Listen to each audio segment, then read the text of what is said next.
hard. Like, I might go back to Florida. My mom was actually in LA for business, and I stayed at her hotel because at the time I didn't have anywhere to live. Wow. I was living with somebody and got kicked out. She locked me out the house. We had to go through court. She had people living in my space. Like, she sold my computer. Like, it was like the first year in LA was tumultuous. And I was like, I told my mom, I was like, I think I want to come back home.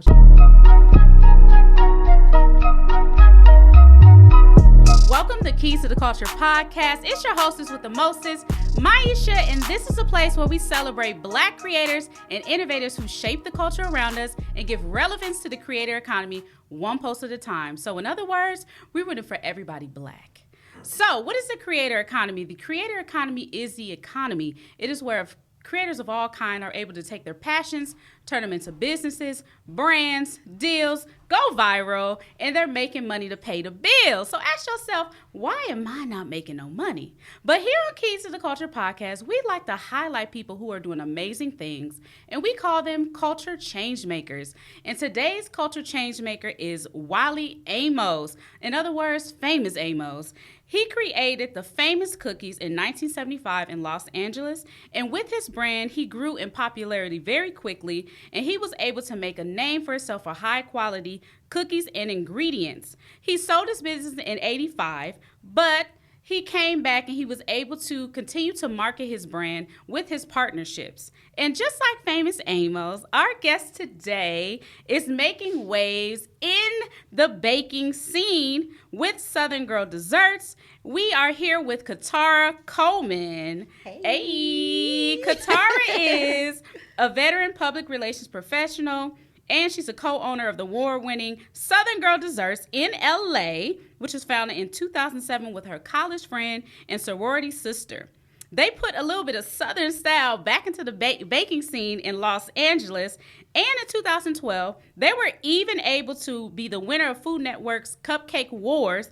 They featured in E! News, LA Sugar, Good Day LA, Lord Jesus, and also Dr.oz show.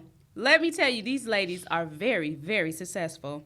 So we'd like to welcome Miss Catarah. Hey, thank you, girl, for having me. I'm good. You know, I'm just grateful I don't look like what I've been through. Okay. So before we get into detail, because we're going to get into these stories. We're going to get into it. I got one question to ask you. Yes. When did you know that Black creativity is the culture?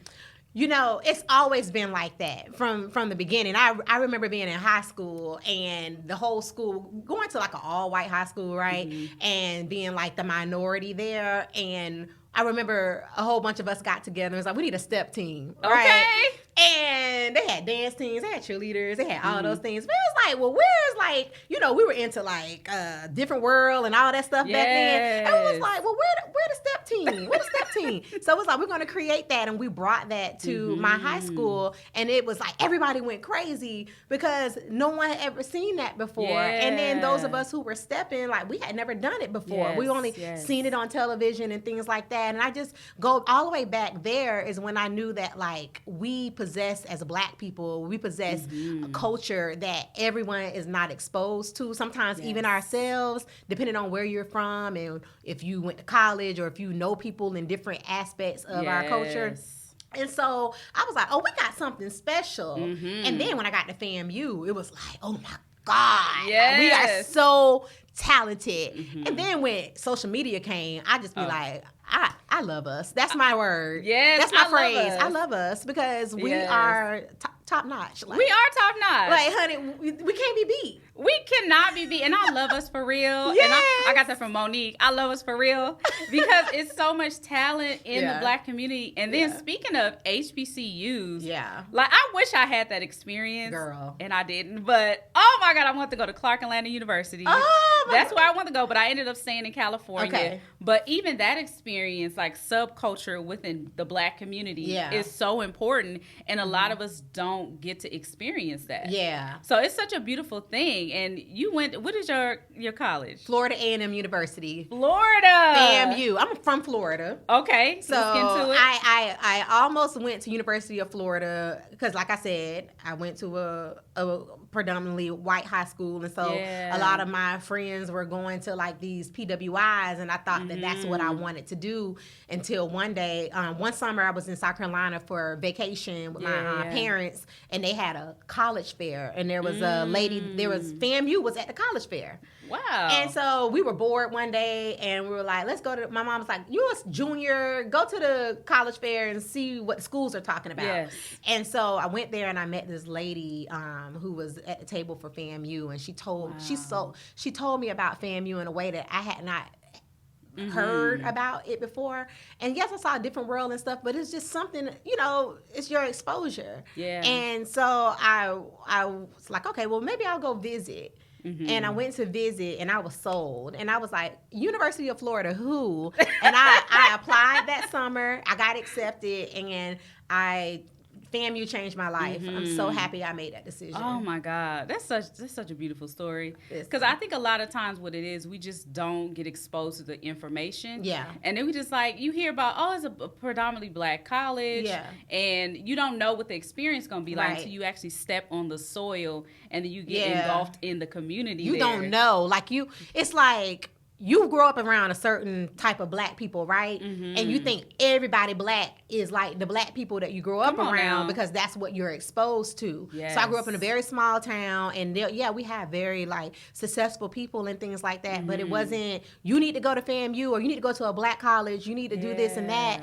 And then when I got to FAMU, and I saw like going, coming in with like my trash bags and boxes. Not trash bags. Girl. We ain't have a whole bunch of luggage.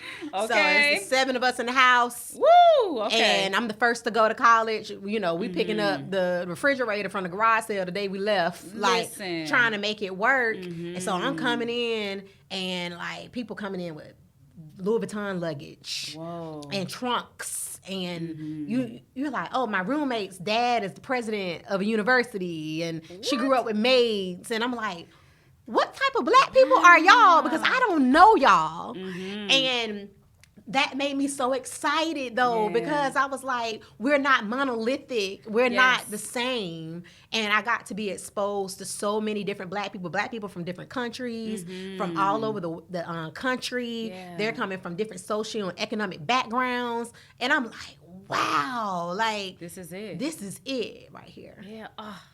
I wish I would experience that. You still can, girl. We have graduates. We have law degrees. You can get medical degrees from Black colleges. I might gotta tap in. I gotta tap in. But I really want to start from your beginnings and really talk about your life before you went to FAMU and kind of growing up. Yeah. Like, what did your life look like? I had an amazing childhood. I grew up in a small town south of Jacksonville, Florida. It's called Green Cove Springs, and we sit on the edge of the St. Johns River. Oh, wow. It's a very small town, population less than 10,000. And I grew up in this community that was the Black side of town. We were across the tracks. Over there was the white people, over here were the Black people. But it was a loving community. Like, I knew everybody. Most of them were my family. There are 5 of us. I grew up with both my parents. They're still together and married after 43 years. My 4 siblings. I have 3 sisters and a brother. Wow. And we all grew up in this 3-bedroom house that sat on the corner. But my parents were like these, even though my mom didn't finish college because she had me, but my parents grew up with us, but they were always working so hard to make sure that we were good. And we never knew that we didn't have money. And we just had this happy home with, you can go over here, you got neighbors watching you, looking after you. We could run the streets, dirt roads until I got to high school. So we could run the streets until the light came on. Like, that was a real thing. And we, church right up the street, high school, high school, middle school, and elementary all in the same city, like one of Wow. each. Like, it was just, cookouts and family reunions and, weekends. Like, my parents created, like, something there called the Soul Food Festival, and it's in its 23rd year. What? Yes, and people from all over the state come, and they have performances, and all of the soul food from around the state come out and do things. So my parents were and are still. My mom was mayor for 2 terms, and they just are activists. They always like, that's where I think I got my entrepreneurship. My dad had multiple businesses, all while they were working. They're both retired now. Yeah. And so it was just a loving community where I saw Black excellence, and I saw people working hard and really, coming together to make sure that everybody was good. Wow. Okay, so you got quite a lineage there. Yeah, I come from a huge family. That's beautiful. Huge family. Mom had 14 brothers and sisters. Dad 9, including them both.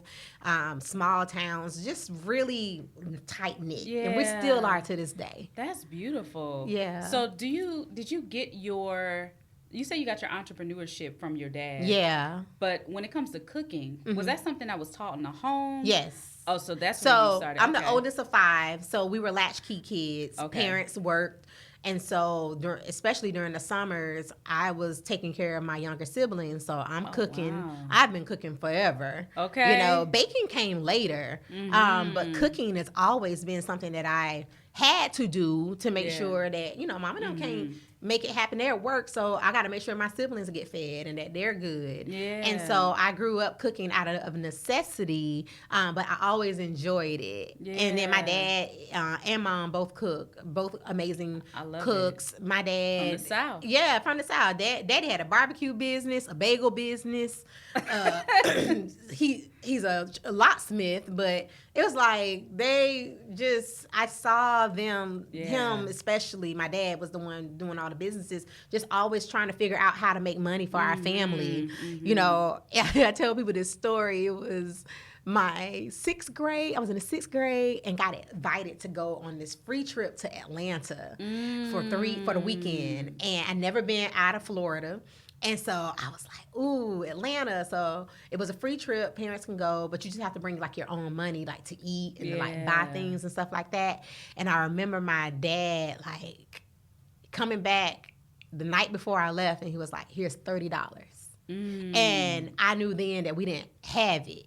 Yeah. And that he had to go ask for that money or something from somebody for me to have $30 for the weekend. To go to out of state, that's the best that he could do. And knowing that my dad and mom do everything possible to make sure that we're good, I knew that was the best that they could do. Yeah. And in that moment, I was like, I appreciate my parents, because that almost makes me emotional, because I was like, they had 5 kids at by the age of 28, and they're doing everything they can to make sure that I could have this experience. Oh my God. Yeah, I can relate too, because my mother, I was raised in a single parent home, and my mother took care of me and 2 other siblings, and we didn't always have it. Yeah. And I know my mom, she used to do the best she could. We always looked the best we could, and she'll find clothes for us. She'll basically, this month I'm getting you this, the next month I'm getting the other kid this, and trying to make ends meet.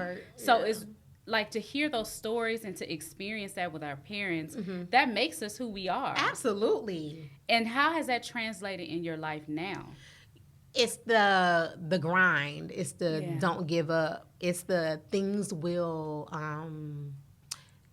happen eventually. Yeah. Like my parents, like I said, are now like retired. They're doing amazing. They are flourishing and living their life. Yes. But I do remember, and I'm sure they do too, the times where it wasn't as easy. And that just tells me that like life has ebbs and flows. Yeah. Sometimes things work out amazing, sometimes they don't, but it will get better, and that there is light at the end of the tunnel. So it encourages me to know that even though something may not work out or it may seem like rough, that it's not going to always be that way. And my parents still to this day, I can call them and they'll hear something in my voice and they'll be like, what's wrong? And then, like, they are the most encouraging, like, people, like, they'll be like, you okay? Including my husband. Like, he sent me an encouraging message this morning. He was like, you gonna be all right. You know, like, and it's like having people on that support you, but they support making sure they want to make sure you're good is very, very important. So I feel like the grind that my parents did, the not giving up, to having a positive outlook, no matter what it looks like, I definitely inherited that from them. And that's a beautiful spirit to have. You have to, otherwise you'll crawl under a bed and won't come out. You know what I'm saying? Like, I understand, like, people give up because life can be so heavy sometimes. You know, things can can weigh on you, but it's like you can't give up. Like, it's gonna happen. Like, you're gonna come out of it. You just gotta keep waking up. You gotta take it one day at a time, and you can't, like, let it defeat you, because that's what, you know, the enemy wants, is for you to be like, feel defeated and feel like you're not gonna crawl out of that hole. Oof. Hey, it's your girl Maisha from Keys to the Culture podcast. Are you a creative building a brand and want to take your business to the next level? Then listen up, because I got some exciting news for you. One of the fastest ways to reach your target audience is to promote on Keys to the Culture podcast. Why? Because we have some of the biggest names in the game, from musicians to CEOs to creatives and bosses of all kinds. So this is your chance to tap into our audience to grow your business to the next level. We work with small businesses as well as newbies in the game. So don't worry if you're just starting out, we got you covered. Are you ready to promote on Keys to Culture podcast? Well, click the link in the bio to promote today. I'm so happy you said that, because, you know, I just spoke to a friend this morning who's dealing with a lot going on in her life. And I started to share some of the things that I've been through, because I've been through a lot, especially financially. I've been through so many ups and downs, and experienced so many situations that could have broken me. And there was a point where I didn't want to be here. I was like, I didn't want to commit suicide, but I said, God, just take me. Just take me. And it was so much that was going on, and I just remember, and I never share this too much because people look at you weird, but I literally had an encounter with God to where I clearly heard everything's going to be all right. And it was like a wind just came over me. And I immediately felt so much relief. And within like a few days, everything started to turn around. So I always encourage people, don't look at what it looks like now, because there's always something God is working on behind the scenes. And everything is for a purpose. That's why I'd always say, you know, all things work together for our good. We don't see it while we're going through it, but when we get to the end of that and you start looking back like, I've been through that. I was feeling this way at that time, but God prepared me for what he is giving me now. So it's always those moments we have to lift ourselves up and remember there's someone who's doing worse right now, and there's other places that we have been that may have been darker, but we made it through. So it's such a blessing to hear those stories, and I always tell people, share that, because that's encouraging the people who are watching who may be dealing with that now. You know, I tell my husband, I was like, oh, the book gonna be so good, because the journey is full of like a lot, right? And the book's gonna be so good. Somebody who ain't even born yet, whatever, gonna get to go through, gonna have to like hear this and know that it's gonna be okay. Like, I even have friends in my life who I'm seeing like God is blessing them, but I know what they went through prior to that. And it was like, you just got to like keep going, because the journey is a beautiful thing if you embrace it and know that, like you said, it's not gonna last forever. Like it will, you'll get past that. I agree 100%. And even in business, there's ups and downs. I experienced that so much in business. Listen, I don't think people understand. I don't think you want to be a boss. You want to be a boss? I think that's gonna be the name of my podcast. You want to be a boss? You want to be a boss? Come on over here. Let me tell you. Come on. No, that's the truth, because there's so many ups and downs in business. People think just, I'm gonna start this business, I'm gonna take off, and this is gonna be very successful. Nah, that ain't how it works. I thought that in the beginning of business. It came out my mouth. Year one, I said, "Oh, this easy. Oh, we ain't had no issues. It's been easy, girl. Got that first employee, and then I was like, oh, it ain't easy no more, Lord. I ain't mean to say that. Yes. I ain't mean to say that. But it's a part of the journey, though. Like you said, it's a part of it. It's a learning lesson. And it prepares you. So if that business don't work out, then, different ventures, you may have the tools, the keys to move forward and to do better the next time around. Right. So, and talking about business, Southern Girl Desserts. Yes, that's my baby. How did you start that business, and what was the journey? So, Southern Girl, it was on purpose, but not on purpose. Mm-hmm. So, I moved out to Los Angeles in 2005, and my line sister and one of my best friends, Arian Reed, she go Arian Simone, she had a PR company, and she was like, I was going through it with the company I was working for in Florida at the time, and I was like, this ain't it. And she was like, you need to come to LA and we're going to work together. I'm going to move you out here. Like, she paid for my expenses, got me out here. Wow. And girl, her business started like going through it while I'm in it. So I'm like, I'm here with you, girl. So we're going through it together. And I was like, okay, so after like 6 months, I was like, dang, this is not what I thought this was going to be. So I was a little depressed. I was like, this hard. Like, I might go back to Florida. My mom was actually in LA for business, and I stayed at her hotel because at the time I didn't have anywhere to live. Wow. I was living with somebody and got kicked out. She locked me out the house. We had to go through court. She had people living in my space. Like, she sold my computer.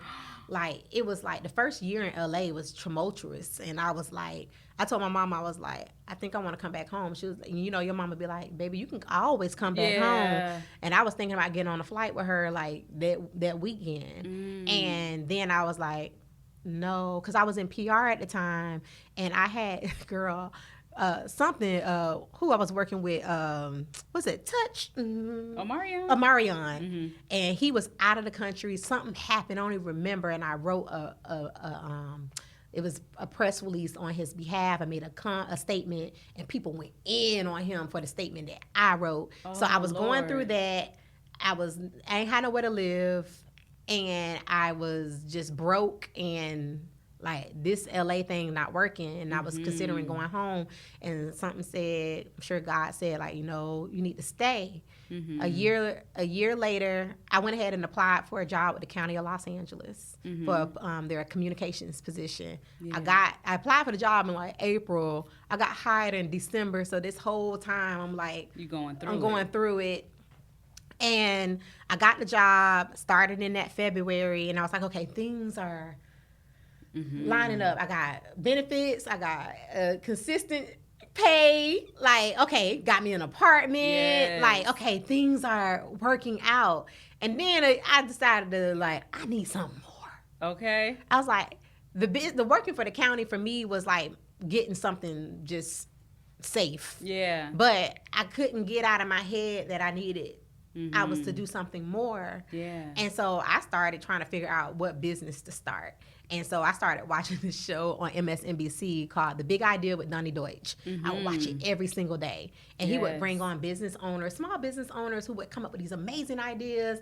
And he would talk about their businesses, and they'll talk about how they started them. And I was just trying to figure out, well, what can I do? What can I do? What can I do? And one day I'm on the phone with a friend, and it was like, Catarah, you've been doing banana puddings and baking. Like, why don't you start a bakery? And I was like, oh, I could. Yes. So I took that conversation and was like, okay, but I don't know nothing about a bakery business. Yeah. And this is 2007, so like sprinkles is hot now. Cupcakes is the thing now. And I said, okay, I'm going to start a business. I'm from the South, so that's all I know. I'm going to do things that I know. Yes. So I started Southern Girl Desserts, and from there, it was no social media, so I emailed everybody. I knew all my sorority sisters, FAMU people. I was like, y'all, I'm starting a business, and people started supporting. I got a website done, got some business cards. Wow. So I'm working my job, and I'm starting this business. And about maybe six months later, one of my sorority sisters was like, hey, it's this girl, her name is Shoni. She went to FAM. She's interested in starting her own business, but I think that you all have similar networks. Y'all should, do this together. So I invited her to my apartment in Inglewood, and I said, after 30 minutes, I said, well, you want to be my business partner? And she said, yes, girl, no paperwork, no nothing. And we've been business partners now for like since 2008. Whoa. And we grew this business, and I was still working my job up until 2019 when I quit and left the county and said, okay, I'm finna go full time. And everything is like, this good. This, yeah. 2020, cool. 2021, dope. 2022, shit. Oh, should I have left my job? I really started feeling like the weight of entrepreneurship and what the ebbs and flows of it. Like, I knew, like, in the 10 years I already had the business that things kind of whatever, but it hit the fan in 2022. Yeah. Wow. So when it comes to business, this is the thing. I always say it's great to have the right people in your corner. Yeah.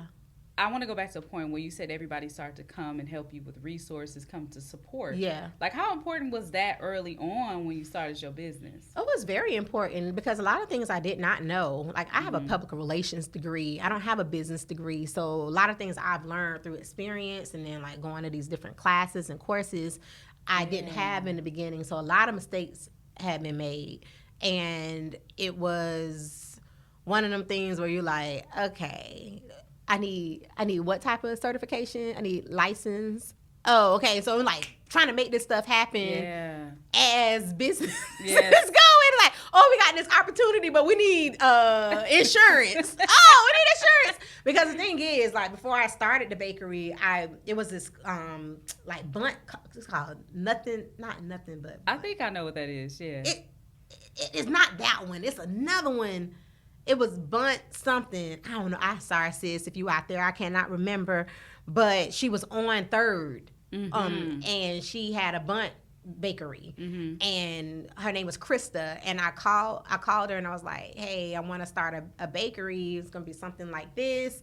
And she told me what I needed to do. That's how I knew how to get a DBA and to get a business license. She gave me those tools, but it's so much more that I did not know and had to learn. So I started reaching out to everybody I know, like, I need a website, and okay, they send you to this person, or I need this, they send me to this person. So I'm just inquiring, trying to find how to do it as I'm doing it. Yeah, and even in that, when it comes to even getting prepared before you even start a business, a lot of people skip that.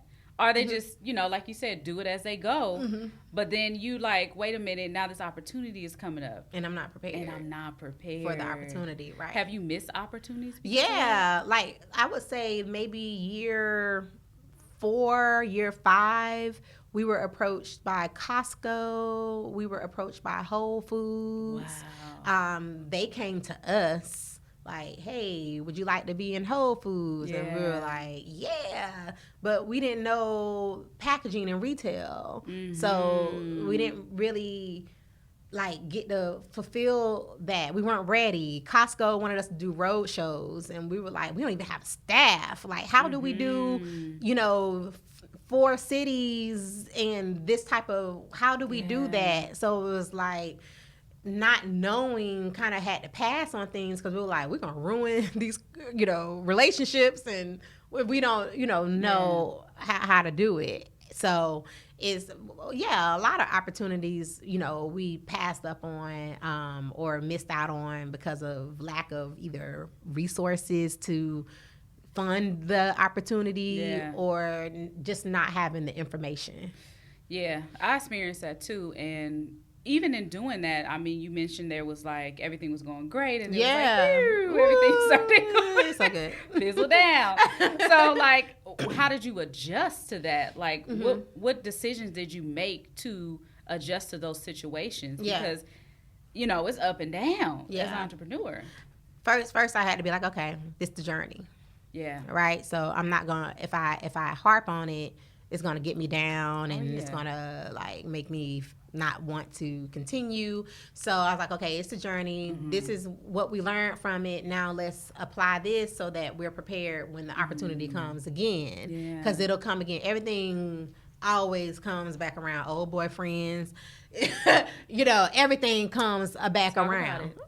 So it's like, you be like, okay, see what happens. And so I just had to learn from it and be like, all right, next time it happens, I learned from this particular situation. I won't have to, go through that next time. Yeah. So let's talk about the wins, y'all. Yes. Because it ain't always, no, it's some great things that happen. Amazing things. Amazing things. I wouldn't be here otherwise. Yes.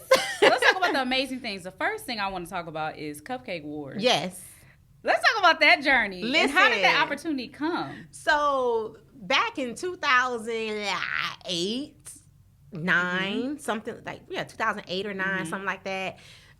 We were doing these things called the cake bake. No, that's Australia.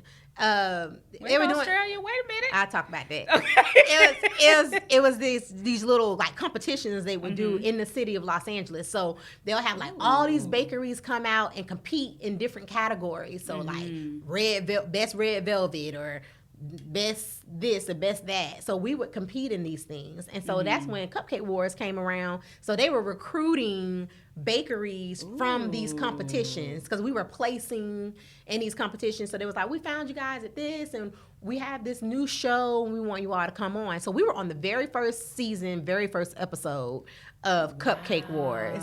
And when I tell you that day we had to go to the studio, we had piled everything up in my business partner's car. She had like a Honda Accord and her car broke down. Oh my God. And first of all, like you see like on Cupcake Wars, they build like these extravagant like displays and stuff like that. We had to build our own display before getting there. And I don't think I'm in an NDA with Food Network, but we had to build our own display. Girl, we ain't had no money to build like extravagant display. Girl, that display looked like a second grade project. Okay. So we was like, I don't know what's gonna happen, but we just gonna go ahead and go on there. And so we went on the show the first time, and we didn't lose the first round, but at the second round we were out, and we were actually relieved because if we got to that round, they're gonna be like, man, we can't even. They probably saw it and just knocked us out anyway. Oh my God! Because they was like, they ain't gonna even have nothing to give us for that round. But then they invited us back like a couple of years later. Yeah. So we went back and we were like, okay, now we know what to expect. We know what to do. We had more resources, so we were able to like make it to the final round, but we didn't win. So then they invited us back for the third time. And my business partner was like, I'm not going. She was like, I'm tired of this. I don't like it. It's not fun for me. And I was like, well, third time's a charm. Me. Yeah. I'm like, we're going to win, girl. Period. She was like, nah, I ain't doing it. I was like, well, I'm going. I'm going to accept it. And so I took one of my employees with me, and we won. Wow. We won. And for me, I was like, okay, that was another lesson in don't give up. Always keep trying. Learn from the previous experience and apply it to the new opportunity because the new opportunity is always going to come around. So won that $10,000 and went to Chicago for the Chicago Toy and Game Fair. And to this day, people still come to the bakery and say, you were on Cupcake Wars. Come to find out, they still play it on like Netflix and stuff like that. So some people are still seeing it for the first time. I love that. And opportunities after that, let's talk about those opportunities. Opportunities after that were crazy. I think we still do get opportunities because people saw it because it's on YouTube and stuff. So we were invited to go to Australia for what they call Cakes, Bake, and Sweet Show. They do it every year. We were invited to Sydney. They say Cupcake Wars was showing for the first time out there. So they're seeing it, even though it was like 2 years later, they were seeing it for the first time. So they were like, ooh. So they flew us to Australia, put us up for a week to come be on this show. Girl, when I tell you we were on like their version of USA Today, their version of Today's show, like we were like, Popping. We were like, oh, y'all really like these black girls over in Australia. Like, so we had this opportunity to go out there. We did that, made really good, connections with like KitchenAid and all these people. And then we also got invited on the what is it, the Dr.oz show, because one of the producers, like, we found y'all, we saw y'all on Cupcake Wars. We're doing a show on people who are addicted to sweets. Ooh. And I was like, it's me. So, and then I looked at it at first, I was like, you know, you can go promote the business in this vein of addicted to sweets, but we can go promote the business. And they end up bringing this doctor on there named Dr. Furman. And he does these like health retreats around the world. Yeah. And he was like, I want to fly you all to Italy to come to my health retreat. Lord. Flew us to Italy, did a whole segment. We were in New York that year, maybe three times, going back and forth to Dr. Oz show because they wanted to do like recaps and stuff like that. And that opportunity came around. So they flew me, Shaniji, my business partner, and my husband to Italy to do this whole thing. So we're recording while we're there. We're going to Rome, doing all this experience, and just from being on Cupcake Wars. That's crazy. Yeah. I mean, and just all the other opportunities that came from it, like just people finding out who we were. I mean, we did the E-Network show. It was just a special, so it was only one show, but it was called LA Sugar, and they highlighted different like bakeries and dessert companies around the city. Yeah. And then we had our segment on there. So like all of these opportunities, you know, came, and we were able to just really put ourselves out there. Yeah. Y'all popping. Girl, God is good. God is good. Like the opportunities, I tell people, I was like, we've never like formally marketed our business. Yeah. Everything that has come has just been attracted to us. Like it has come. And I was like, dang, if we actually like market, what could happen? But we've just been so blessed to have all these people think of us and give us these opportunities. That's crazy, because I knew about Southern Girl Desserts before I met you. Wow. And when I met you, I didn't even know who you was. We just sitting there. I wasn't supposed to be there that day. Wow. It was crazy because I wasn't supposed to be there. I was somewhere else. I got into it with somebody, and I said, you know what? I'm going to go take myself to lunch. And I met you at this other location. I can't remember the restaurant It was name. what is it called? Downtown LA. Downtown. It's the soul food spot. Yes. It's popping too. It's popping. Yeah. And I met you there randomly. I was sitting there eating by myself, just chilling. And I met you and your husband. And I was like, hey, what do you do? And he was like, oh, I own Southern Girl Desserts. I was like, I know that place. So that's kind of how we met. Yeah. And your husband was there. Yeah. And he was so sweet and so nice. I was like, these some cool people. I got to rock with them. Thank you, girl. And that was with like 2 years ago. About 2 years ago. 2 years ago. That's crazy. I know, time flies. I know. So I want to ask, even with your family unit, like, how do you balance like career and having a thriving marriage? It was something I had to learn. Yeah. You know, I got this year will be 9 years that we got married. So we got married in like the height of business. We got married in 2014. The brick and mortar opened in 2012. So it's like in the middle of everything. And, you know, it was at first it was like, I was still working my full-time job with the county. Then, like, when I wasn't there, I was at the bakery. And then I have a new marriage, right? So I'm like, my husband, like, as understanding as he is, it was like, you going to the bakery again? Like, how long you say you were going to be gone for, like, 3 hours. It's been 8 hours. Like, so at first I was trying to appease, like, my business partner and make sure I'm contributing, because I had this guilt of I'm still working a full-time job. I'm not there every day. So now I got to overcompensate and make sure that I'm contributing to the business in that way. And then I got this marriage where, like, and honestly, single people just don't understand marriage in a way of the time that you need to spend with your person and just developing y'all bond on top of what y'all already know about each other. You still got to spend time, still need to be home and have that time with each other. And so, like, my husband, like, you know, so I had to create boundaries with my business. Speak on that. I had to create boundaries. So I had to be like, look, I'm not available on these days, or I'm available on these days, but I have to be hard out at this time so that I can't take phone calls after a certain time, because after you working with my business partner, I was single for the first like 7 years, 6 years of the business, like not married, single. So it's like you had access. But now I have to cut that access. You can't call me at midnight if it ain't no emergency, just to talk about an idea or whatever. Like, so being able to create boundaries for people to respect my time that I'm home now, or I'm with my husband right now, I can't deal with that. So I had to put my big girl pants on and be like, and learn how to say no. Yeah. Because I was always people pleasing and trying to appease and make everybody happy when that's just impossible. Yep. And that contributes to your mental too. It contributes to your mental, and you're like worried about this, and when you're over here, you're thinking about over here. When you're over here, you're thinking about over there. And I was like, okay, I can't live like that. Yeah, because I'm single.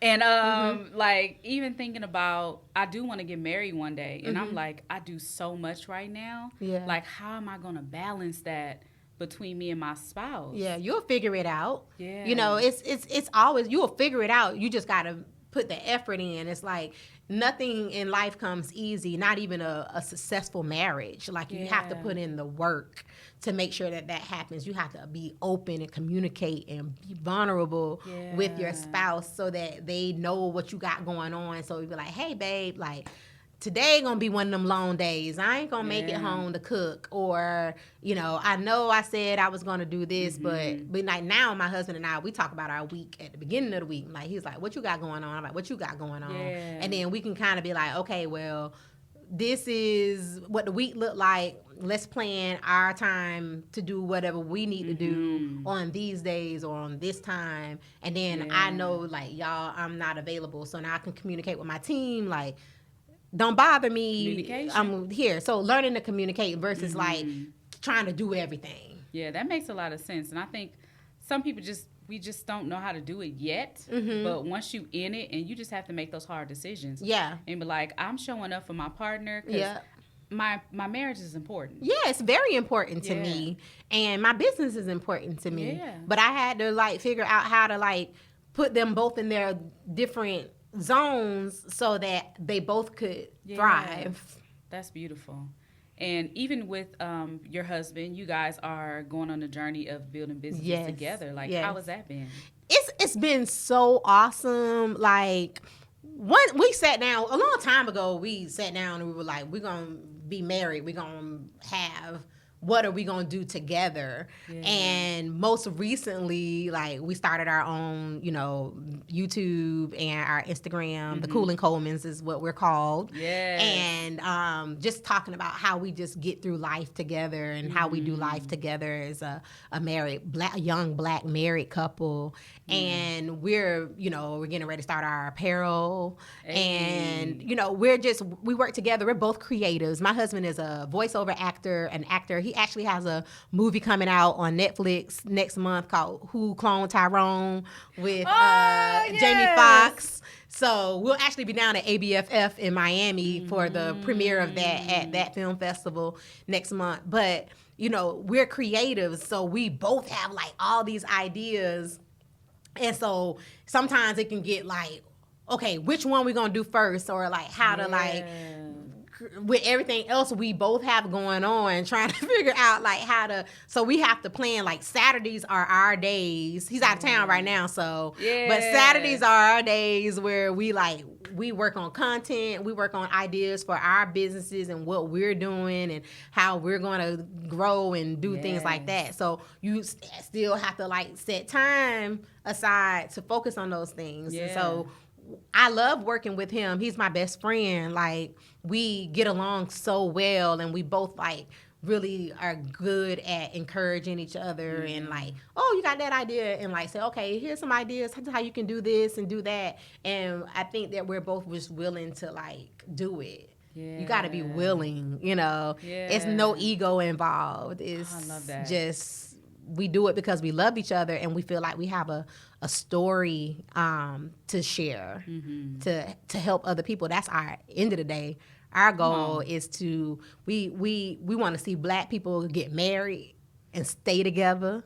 We want to show that marriage can be fun, and we also want to show that even through the hard times, you still can have joy. It's like we've been trying to have a baby since the first year of our marriage. It's been 9 years. We've been through IVF. We've done all the things, and it just hasn't come to fruition. And, you know, we're like, well, we still got to have fun. Like, we can't mope about what hasn't happened. We just got to, like, have joy on the journey and encourage other people to while we do it. Yeah. That's beautiful. Yeah, because I have PCOS too. Okay. So when it comes to having children, you know, it can be very difficult. So I'm thinking ahead myself, like once I get married, and that's something I'm going to really put some time in to really make sure that comes to myself. Yeah. And I pray that you both have beautiful babies. Because you guys are amazing. Like, Thank y'all you. relationship, y'all dynamic. Like, just watching you two interact is fun. I feel like I'm in the conversation. I'm like, oh, okay. And I'm laughing with y'all like I'm in the joke. Like, it's just beautiful to see Black people and young and married, and you see the positive side of that. Yeah. Because we in an age where it just seems like everything is so negative when it comes to Black women and Black women. Yeah. Like they pitting each other against each other. I don't understand it. And these unrealistic expectations. Yeah. But then it's by people who ain't never been married. That's the crazy part. That's the real crazy part. So I love to like see more of that content, because I definitely want to. I'm gonna join in. I'll be like, yeah, we need to talk about relationships. No, it's possible. Like, love is out there, and I think that we get sometimes caught up. Like, you done heard about the whole thing with Ebony. Oh yeah, and her saying the whole thing. And like, I feel like sometimes, like, people want what they want, and they can do whatever they want to do, and have whatever opinion they want to. My personal opinion, what I've told like my friends over the years, is like, when I married my husband, like we weren't like at where we want to be. We were growing together. And we met each other in our 20s. You know, I understand if you were in your 40s and you were like, I ain't trying to build with nobody in my 40s. Yeah. So I get that. But I think that sometimes we can, on both sides, men and women, can have these expectations that are not realistic when it comes to dating in this part of our life. Because, you know, if you can build with somebody, but like I tell my friends all the time, like, is he good to you? Have you seen him in all his seasons? Like, how does he act when he's angry? How does he act when things are not financially right? How does he act when, you know, somebody passes away? Because you got to know, like, what people's personalities are, how they swing, or if they do swing and go up and down. So it's like, what are the characteristics of this person that makes them, like, a good person, a good man, a good woman, versus the things that will fade, like how they look. Like, you know, they're 2 inches, you know, shorter than you. Is that a reason to give up on a good man? Ooh. Or, you know, she ain't in the best shape, you know, her booty could be a little bigger, but is that not going to be the woman that's going to support you and hold you up when things get hard? Like, is she going to be a good mother to your children? Will will she treat your mom and them right? You know, so it's like, you got to really look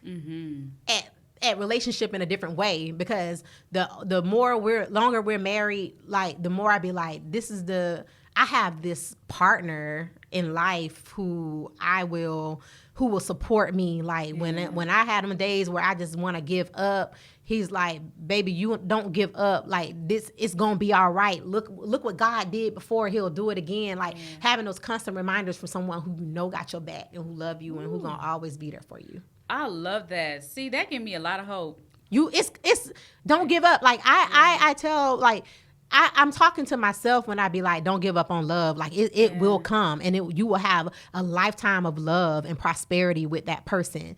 Just don't give up on it, because anytime you give up on something, then that's definitely a sign that it will never happen. But if you continue to, like, you know, move forward and try to make it work, then it'll eventually work. That's just how universe works. Yeah. And so I talk to people about love, and single people about love is the way I talk to myself about having a children. Like, yeah, I'm 43 years old. Children, it hasn't happened yet. But I can't give up on that. Yeah. I've seen my children in my dreams. We've already named all 3 of them. Like, they have names. They're in our house. We talk about them all the time. Like, my husband has seen them. My mama dreamed about them the other day. I got friends who say they've dreamed about. I've had real life, like when you said people may look at you weird about your encounter with God. Like, I've met my children. I felt their love. I've met them. Just the same dream I had about my husband before I met him. That love I had when I connected with him, I was like, oh, this is what God was trying to show me. So, like, he'll show whatever it is out there. Like, if you want children, you want a spouse, if you want the dream job, the career, whatever it is, God will show you that. You just got to continue to believe, because everything is about timing. And I don't want nothing before I'm supposed to have it, because you don't know why you don't have it yet. Yeah. You know what I mean? Yeah. So we out here wanting what other people have, or wanting to rush stuff that ain't came yet, but that's not necessarily our journey. That's like not the way that it's supposed to go. Like, would we, if we had kids by now, would we be still together?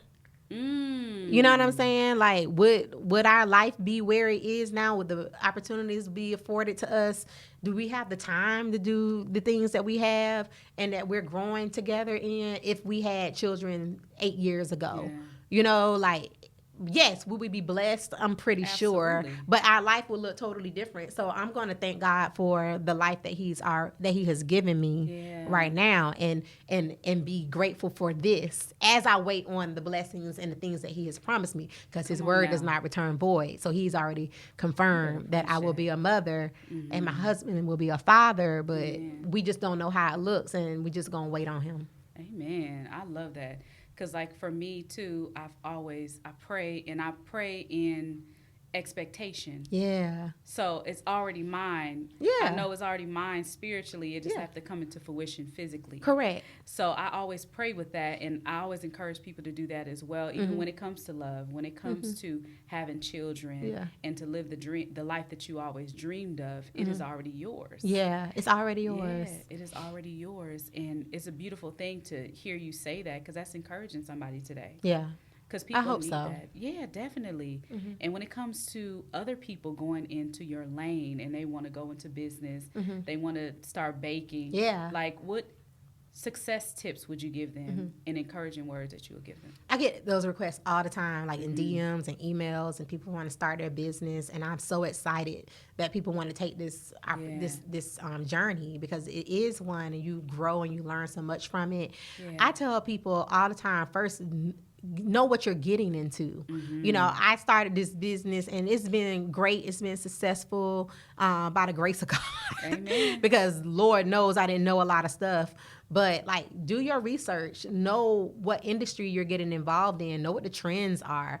Know all the things that you need to set up to be legit, so that, like, you can be prepared. You can be ready for when the opportunities come. So, like, just do the research. Like, I was like, okay, I did a little bit of research, but I could have done a little bit more to kind of know what the expectation would be. Like, where is this industry heading? Like, what can I do to sustain myself in it? Like, God has been good, but Lord, it's been so many times that we could have been gone. The doors could have been closed long time ago. But we were sustained, but that's not necessarily what I encourage new people going into business to. You can't wing it all the time. Sometimes it happens that way, but if you are purposely trying to do something, know what it is you're getting into before you do it. Have all your people lined up. Get your financial people in order. If you're going to pay anybody, make sure you have an accountant. Yes. Don't be trying to do QuickBooks on your own. Like, go ahead and invest that money every month into an accountant, because that'll come back 6-7 years later messing with you because you didn't handle your business there in the beginning. Yeah. So the money part is the part that I tell people all the time to, like, build your team, but the first person on your team need to be an accountant. I love that. Listen, then you ain't lying, because there's a lot of people that's who one mistake it's a lot of people who have experienced a lot of issues because their books wasn't together. Yeah. And that stops you from getting opportunities Yeah. too. Because if there's an opportunity where there's a business loan and they want to see, okay, so how much money have you been bringing in? Is your business profitable? Yeah. Let me see your books. And you be like, then you got shared accounts. It's your personal you stuff. putting stuff from personal over to business. Y'all. And this is stuff that you haven't been taught. And so my thing is, like, that's what I want to, like, let people know that these are things you need to do, because I made the mistake, but you shouldn't have to make the mistake. Yes. You know, and we don't talk about the ebbs and flows and the things of business. Like, yes, it is proof that Black women do not get the type of funding that they're supposed to get. Yes, it is. That is proof. We know that. Mm-hmm. But it's still stuff that you need to have in order to try to increase. You know, you don't want to, like, not get it and not be prepared, but, like, you know, at least you can be like, look, here's all my stuff in a row. You can see all my transactions. You can see this. You can see my P&Ls, my cash flow statements. I got everything. And then my taxes paid versus, like, you all giving them a reason not to give you funding or money and stuff like that. So get your affairs in order. Start with your accountant. That's the first person you should hire. Bump a PR person, bump a marketing, all that's gonna come. Get your money people in place first. That's a fact. Yeah. So what's next for Miss Catarah and all that you have going on? Well, on the business side, we're about to expand our MLK location, our Baldwin Hills location. That's our location that we've been in for the longest. We've been there 11 years. May 5th was 11 years that we opened that store. So we're about to, right now we've been on like that COVID hiatus, so we've been only like open 6 days a week, 6 hours a day. Yeah. So now we're about to like open back up full time and open up our lobby and get our menu and things like that. We're shipping nationwide. We're still doing that, and we're about to expand into more like cloud retail, so people will be able to get us on like Uber Eats, DoorDash, Grubhub in the Valley, Long Beach, all the places. And then we're looking at expanding out of the state. Through that same process. And we have a dessert seasoning. It's called Southern Girl Peach Cobbler Seasoning. Where you can go home. Our peach cobbler is one of our best sellers, and we're known for that. And so now you can make your own version of Southern Girl at home. So that's our first installment of our retail line that we're creating. So it's available on Goldbelly. People can purchase it, and they can start, doing their own version of that. So that's what's happening with business. We got a lot of other things coming up that we'll be announcing very soon as we make some transitions coming out of COVID. But we're still blessed and grateful to still be in business, because I've seen so many people come and go. So the fact that we're still here, I'm grateful. As far as like my personal, of course, my Instagram, I'm growing that. I'm doing more like content, and I'm getting into the whole like space of like I have my Amazon influencer page, so I put my little things on there for y'all want to see like travel necessities and vacation outfits and things like that. All those are on my Amazon page, so I try to talk about those in my reels and stuff. I just like to have fun on social media and just share my everyday life through like just what I'm doing, and just be relatable and just be like, I'm just out here trying to make it and encourage other people to keep doing it. And then of course, the Coleman's, the YouTube page and Instagram that I have with my husband, Carlos, just, talking about love and encouraging Black love and letting people know that, life gon' life, but if you got somebody with you in your corner, that you can do it together, and you can win, you can have joy even in the rough times. Listen, I'm gonna get into all of that, and I'm gonna help you with your content, because so next time we have her on, we're gonna talk about all her content, all the strategies and tools we're gonna be using, because she about to start popping, y'all. So what is your handle for social media? So I'm at Catarah. That's my social media. I'm there on Instagram. I think I put I was trying to get into TikTok. Okay. Yeah. We're going to get it going. We're going to get it out. I have started doing YouTube shorts, and that's at Catarah. Yes. And that's been fun. And then it's for Southern Girl, it's at Southern Girl Desserts across all platforms.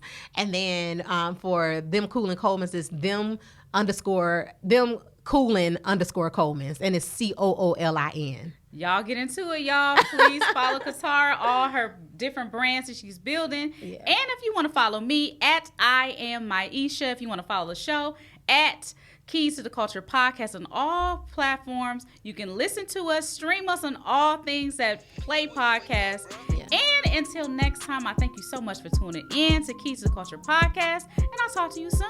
Bye.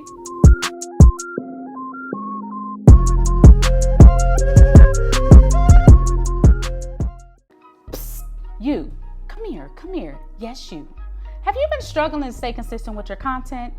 We've all been there. You told yourself you was going to post about a year ago, but you have yet to post today.